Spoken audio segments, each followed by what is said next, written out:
রাজনীতিতে ফের সক্রিয় হওয়ার বার্তা অনুব্রত মণ্ডলের। গতকাল দলীয় বৈঠকে কর্মীদের এই বার্তাই দিয়েছেন অনুব্রত মণ্ডল। কালীপুজোর পর ব্লকে ব্লকে যাবেন তিনি এবং জনসংযোগ বাড়াতে চলেছেন বীরভূমের তৃণমূল জেলা সভাপতি। খবর সূত্রে কথা বলবো আমাদের সঙ্গে এই বিষয় নিয়ে জানাবেন, আরো আপডেট দেবেন প্রসেনজিৎ মালাকার আমাদের সঙ্গেই রয়েছেন আমাদের প্রতিনিধি সরাসরি। প্রসেনজিৎ, অর্থাৎ ফের রাজনীতিতে সক্রিয় ভূমিকায় দেখা যাবে অনুব্রত মণ্ডলকে এবং পুজোর পরে একেবারে ব্লকে ব্লকে গিয়ে জনসংযোগ বৃদ্ধি করতে চাইছেন, এই বার্তাই দিয়েছেন অনুব্রত মণ্ডল।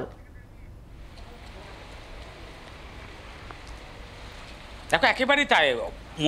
প্রথমেই তোমাকে যে কথাটা বলতে হয় যে অনুব্রত মণ্ডলের জেল মুক্তির পর, তার বাড়ি ফেরার পর সবথেকে বড় প্রশ্ন হয়ে উঠেছিল এবং জল্পনা হয়ে উঠেছিল যে অনুব্রত মণ্ডল কি রাজনীতিতে সক্রিয় হবেন। সেই প্রশ্ন যখন উঠছে তখন নিজেই কার্যত অনুব্রত মণ্ডল কিন্তু এই জল্পনার অবসান ঘটানোর চেষ্টা করলেন। কোথা থেকে? সেটা হলো গতকালকে যখন তিনি কর্মীদের সাথে, নেতাদের সাথে মিটিং করছিলেন বা বৈঠক করেছেন, তখন তিনি কিন্তু কার্যত স্পষ্ট বলেছেন যে তিনি কালী পুজোর পর, দুর্গাপুজোর পর তিনি কিন্তু ব্লকে ব্লকে যাবেন, গিয়ে কর্মীদের সাথে কথা বলবেন।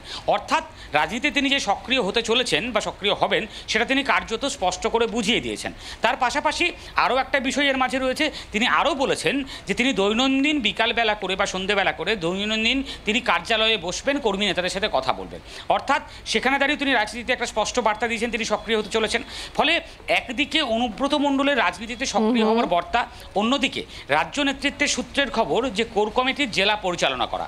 অর্থাৎ একদিকে জেলা পরিচালনা করা, অন্যদিকে সভাপতি পদে বহাল থেকে অনুব্রত মণ্ডলের রাজনীতিতে আরও সক্রিয় হওয়া। এই দুটো বিষয়কে একসুতোয় বাঁধা কতটা কঠিন কাজ সেটা কার্যত রাজনৈতিক মহলে কান পাতলেই শোনা যাচ্ছে। ফলে সে জায়গায় দাঁড়িয়ে রাজ্য নেতৃত্ব আগামীতে এই দুই বিষয়কে একসুতোয় কী করে বাঁধেন এবং সকলে মিলে একসাথে কিভাবে তারা কাজ করতে পারেন।